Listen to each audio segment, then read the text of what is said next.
घर के बाहर सोने वाला ससुराल। फोन पर शीतल अपने कमरे में चैटिंग कर रही होती है, तभी उसकी माँ केतकी हाथों में कुछ लड़कों की फोटो लेकर कमरे में आती है। शीतल बेटी, पंडित जी ने तेरे लिए एक से बढ़कर एक लड़कों की फोटो भेजा है। मुझको और तेरे पापा को ये 2 लड़के पसंद आए। लड़का अपने परिवार के साथ गांव में रहता है, लेकिन खूब खेती बाड़ी और जमीन जायदाद है। केतकी के गांव में शादी करने की बात से शीतल भड़क सी गई। माँ, मैं किसी गांव में शादी नहीं करने वाली। गांव के लोगों का रहन सहन हमसे कितना अलग होता है। मैं शुरू से शहर में रही हूँ, वहां एडजस्ट नहीं कर पाऊंगी, और मुझे ये लड़की भी पसंद नहीं है। शीतल दोनों लड़कों की फोटो को छांट देती है। मेरी तो समझ में नहीं आ रहा, तुझको आखिर कैसा लड़का चाहिए? ना तुझे शहर के लड़के पसंद पड़ रहे हैं, ना गांव के। आखिर इन लड़कों में क्या खराबी है? कितने सुंदर हैं और शहर में रखा क्या है? लड़के दिखने में अच्छे मिलते हैं तो उनका शहर में अपना मकान नहीं है। गांव में क्या कुछ नहीं है? ताजी शुद्ध हवा, खुला वातावरण और शांति सुकून भी। मम्मी, आप चाहे जो मर्जी कह लो, मैं गांव में शादी करने के लिए रेडी नहीं होने वाली। इतना कहकर शीतल अपना फोन उठाकर सीधा छत पर आ जाती है, जहां हल्की हल्की बारिश हो रही होती है। तभी वो पवन को कॉल मिलाती है। हेलो शीतल, क्या बात है, इस टाइम को फोन किया? पवन, तुम मेरे मम्मी पापा से मेरा रिश्ता मांगने कब आ रहे हो? मम्मी अब मेरी शादी करवाने के लिए नहा धोकर पीछे पड़ गई हैं। मैं उन्हें और नहीं रोक सकती। तुम प्लीज अपनी फैमिली से बात कर लो, वरना लास्ट में अफसोस करते रह जाना। शीतल, तुम नाराज मत हो, मैं आज ही मेरे परिवार से बात करता हूँ। फाइन। इतना कहकर शीतल ने कॉल कट कर दिया। जहाँ छत पर बारिश के चलते मच्छर लग रहे थे, तभी एक मोटा मच्छर उसको काट कर उड़ जाता है। आउच, इस मच्छर ने कितना तेज का काट दिया। ये बरसात का मौसम, लगता नहीं कि मच्छर गदर मचाने लगते हैं। पता नहीं गांव के लोग कैसे रहते हैं। छत पर मच्छर भरे होने के चलते शीतल सीढ़ियों से नीचे उतर कर आ जाती है। वहीं दूसरी तरफ पवन गांव में फोन लगाता था, जहां सभी घर के बाहर चटाई बिछाकर खा रहे थे। वहीं घर से थोड़ी दूर पर खेत भी थे। हेलो, प्रणाम माँ। खुश रह बेटा, बड़े दिनों बाद फोन करा। शहर जाकर तो तू भूल ही गया। समाचार में देखा था कि शहर में बड़ी गर्मी पड़ रही है। खाना पीना समय से तो खा रहा है? जी माँ। हाँ, मगर जो स्वाद गांव के खान पान में है, वो शहर के खाने में कहाँ से मिलेगा? और माँ, खाना पीना हो गया? नहीं बेटा, बस खाना पीना चल ही रहा है। सब लोग बाहर चटाई बिछाकर बैठे। बाहर थोड़ी ठंडी ठंडी हवा लगती तो यहीं खा लेते। तू भी जल्दी से गांव आ जा, ताकि तेरी शादी करवा दे। फिर बहू को तेरे साथ शहर भेज देंगे, तो पका पकाया खाना पीना तो बनाकर खिलाएगी तुझे। तू हाँ कहे तो लड़की देखूं। वो माँ, मुझे आपसे शादी के विषय में बात करनी थी। दरअसल मुझे यहाँ शहर में एक लड़की पसंद आ गई है, काफी अच्छी है। आप बाबूजी से बात कर लो। चल ठीक है, मैं बताती हूँ बाबूजी से बात करके। पवन कॉल काट देता है। आशा एक साथ सभी के खाने की थाली लगाती है। वही नीतू हाथ पंखा लेकर बैठी थी। जब कभी हवा चलने बंद हो जाती तो बीच में हवा करती है। तभी खाना खाते खाते ससुर सुरेंद्र ने पूछा, क्या कह रहा था पवन? नौकरी चाकरी तो ठीक चल रही है? जी जी, कामकाज तो सही चल रहा है। अजी, वो मैं कह रही थी। कलावती संकोच करते हुए सभी को पूरी बात बताती, जिसे सुनकर घर की बड़ी मुखिया दादी सास कमला कुड़कुड़ाती हैं। बस यही दिन देखना बाकी रह गया कि पोता लव मैरिज करके शहर वाली बहू को लिया। शहर की लड़कियों के 10 नखरे होते हैं, गांव के रहन सहन में 4 दिन नहीं रह पाएंगी। माँ, दादी बिल्कुल ठीक कह रही। शहर की लड़की घर तोड़ने वाली होती है। मेरी सहेली डिम्पल है ना, उसकी भी शहर की भाभी है। शादी के बाद 2 दिन भी गाँव में नहीं रही। कमला और नीतू की बात सुन आशा कहती है, नहीं तो जरूरी थोड़ी शहर की लड़की घर परिवार को जोड़ कर नहीं रख सकती। माँ जी मेरी मानिए, देवर जी की शादी उनके मन पसंद से कर दीजिए। वैसे भी जैसा देश होता है वैसा भेष तो इंसान को अपनाना पड़ता है। आशा के समझाने पर सब पवन की शादी शहर की शीतल से करवाने के लिए मान जाते हैं। थोड़े दिनों में पवन शीतल से शादी करके उसे अपने गाँव में ले आता है, जहाँ उनका घर काफी ज्यादा खुला था। घर के बाहर बड़ा सा आंगन छोड़ रखा था, जहाँ नीतू आशा बाहर खटिया बिछाकर दुपट्टे पर दाल की बड़ी बना रही है। भाभी, आज तो बिल्कुल पापड़ सूखने लायक करारी धूप हो रखी है। सही कहा नीतू, दाल की बड़ी बनाने के साथ हमें थोड़े चावल के पापड़ भी बना लेने चाहिए थे। दाल चावल पर खाने में अच्छे लगते हैं। तभी पवन दोनों हाथ में सूटकेस लिए शीतल के साथ आता है। शीतल ने स्लीवलेस ब्लाउज और हल्के बॉर्डर की मॉडर्न साड़ी पहन रखी थी। नमस्ते आशा भाभी, बाकी सब लोग कहाँ हैं? बाकी सब लोग अंदर बैठे। देवर जी चलिए। कैसी हो शीतल? मैं अच्छी हूँ। सभी लोग घर के अंदर आते हैं, जहाँ बिजली कट रखी थी। गर्मी से परेशान सभी हाथ पंखा कर रहे थे। हे भगवान जी, आज तो कितनी घमस वाली गर्मी हो रखी है। छत तो जैसे आग फेंक रहा है। मन बेचैन बेचैन करके रख दिया है। कलावती मकान के ऊपर छत बना रखी है, इसीलिए सीधी धूप लगती है। ऊपर भी 1-2 कमरा बैठा देते तो नीचे थोड़ी ठंडक रहती। जी ये गमस में मेरी हालत खराब हो रखी है और तुम्हें हंसुए के ब्याह में खुरपी का गीत खाने की पड़ी है। माँ भाभी भैया आ गए हैं। तुम दोनों ऐसे टाइम पर आए हो, बिजली बिजा रखी है। ले बहू हाथ पंखा कर ले, थोड़ा अच्छा लगेगा। शीतल बिना कुछ कहे हाथ पंखा करने लगती। पूरा टाइम एसी में रहने की आदत होने के चलते शीतल के शरीर से पसीना टप टप कर निकल रहा था। हे भगवान, ये हाथ पंखा करने का कोई फायदा नहीं। पूरा का पूरा शरीर पसीने से चिपचिप कर रहा है। इतनी तगड़ी गर्मी मुझे तो बर्दाश्त ही नहीं हो रही। बस जल्दी से बिजली आ जाए। तभी काफी देर हो गई थी। बिजली आ जाती है और पंखे की हवा से शीतल को राहत आती है। जेठानी जी, मुझे मेरा कमरा दिखा दीजिए, मुझे थोड़ी देर आराम करने का मन है। अच्छा ठीक है देवरानी जी, चलो मैं तुम्हें तुम्हारा कमरा दिखा देती हूँ। आशा शीतल को कमरे में लेकर आती है, जो कि गर्मी से भट्टी जितना तप रहा था। जेठानी जी, ये कमरा तो बिल्कुल ज्वालामुखी जितना खौल रहा है। आप लोग कैसे सोते इतनी गर्मी में? देवरानी जी, हम में से कोई भी कमरे के अंदर नहीं सोता, बल्कि हम सब तो घर के बाहर सोते हैं। घर से बाहर सोने की बात सुनकर शीतल की आंखें फटी की फटी रह जाती हैं।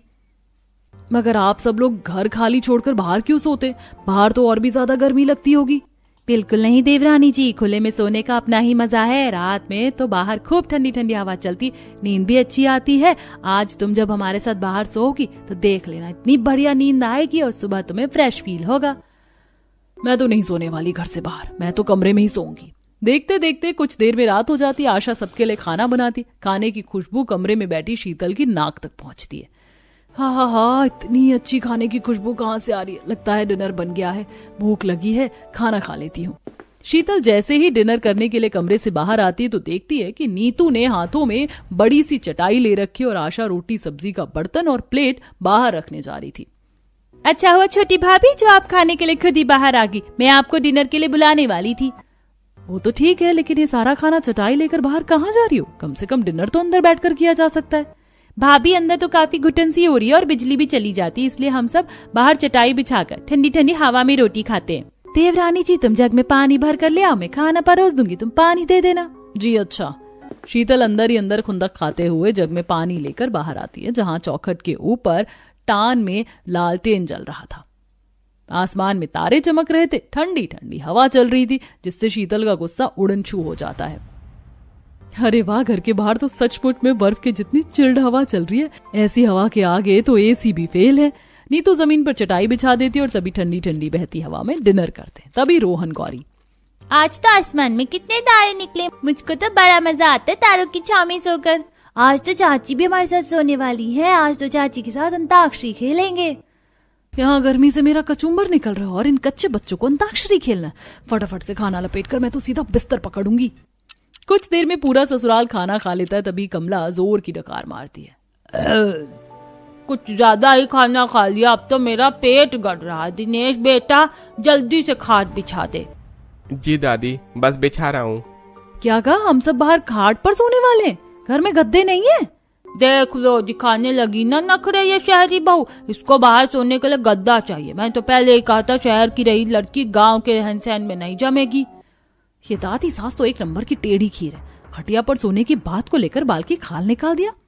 दादी जी, मैं सो जाऊंगी खाट पर। देखा माँ जी, बहू सो जाएगी खाट पर, अब आप भी सो जाइए। अब सारा ससुराल एक लाइन से बाहर लेट जाता है। ये भगवान, ये खटिया तो कितना ज्यादा चुभ रहा है, ऐसे तो मैं सो नहीं पाऊंगी। भाभी क्या हुआ आपको? खटिया पर दिक्कत हो रही है तो खाट बदल लीजिए। नहीं, मैं ठीक हूँ, तुम सो जाओ।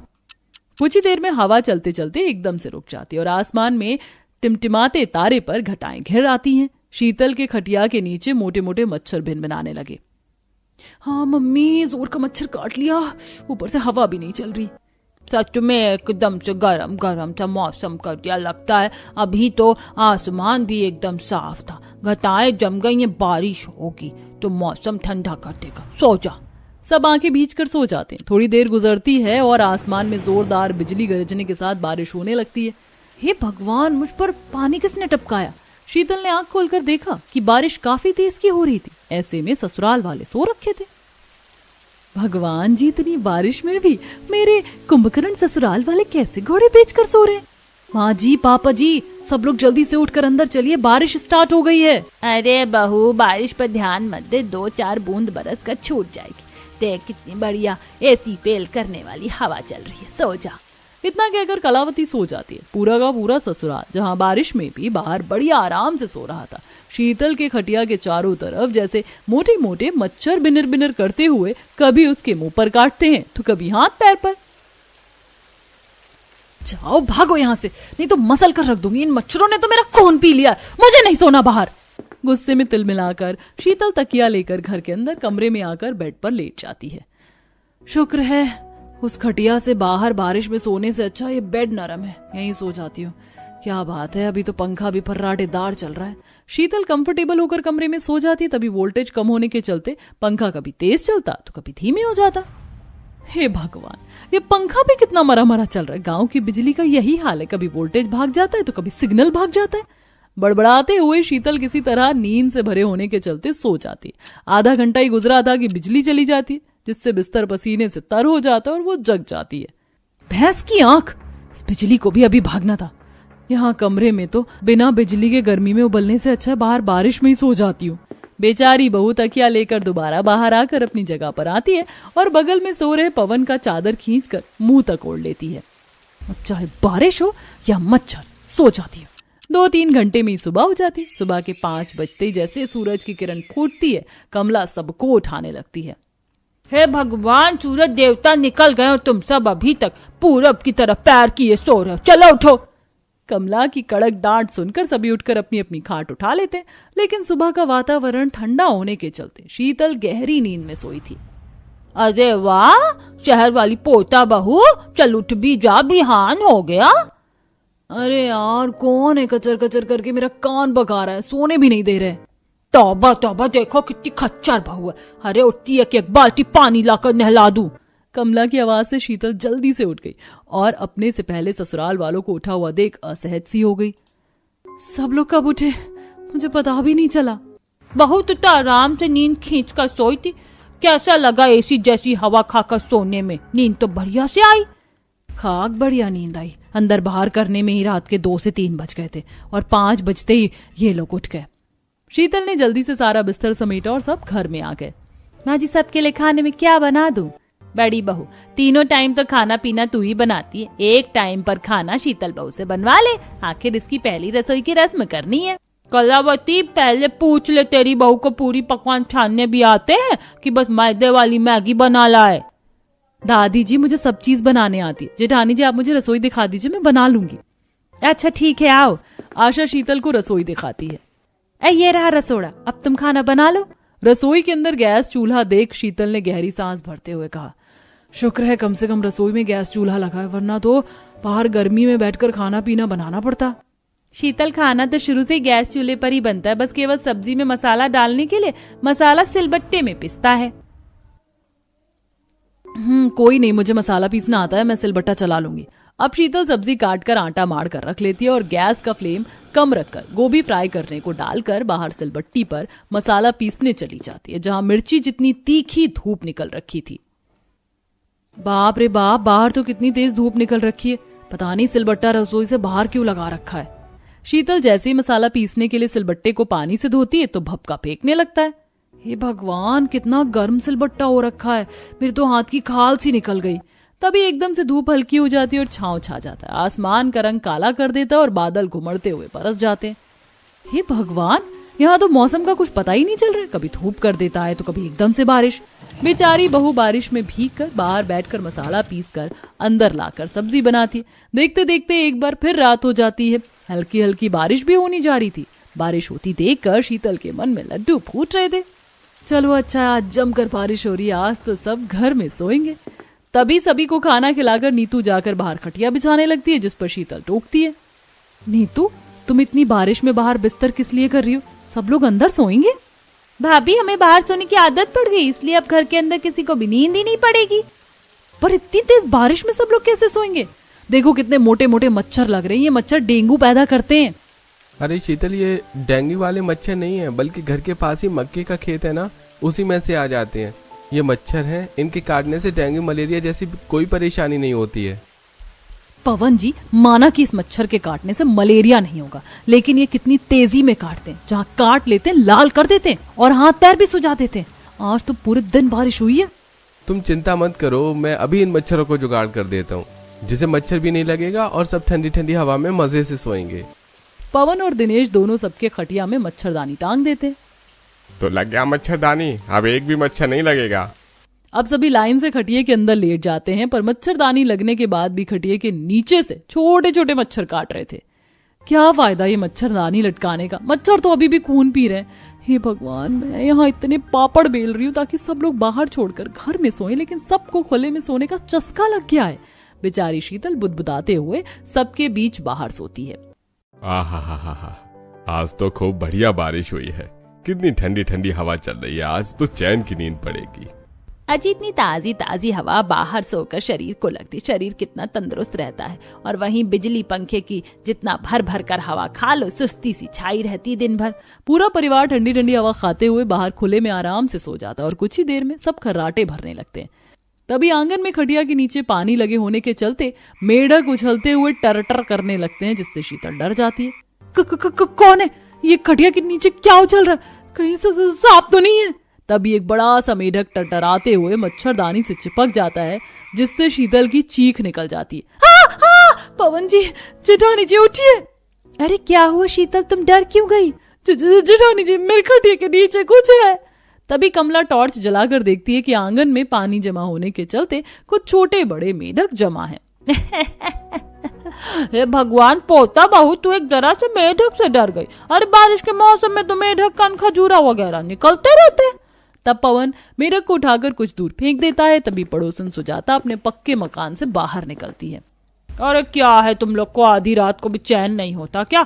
इतनी अच्छी खासी नींद आई थी, नींद खराब करके रख दिया। घर में सोया करो, जब देखो बाहर बिस्तर लगाकर जम जाते हैं। सुजाता के ताना कसने पर कलावती गुस्से में भड़सी गई। सुजाता बहन, तुम्हें क्या दिक्कत हो रही? हम अपनी जमीन में बसे हुए, चाहे घर में सोए या बाहर, तुम अपने से मतलब रखो।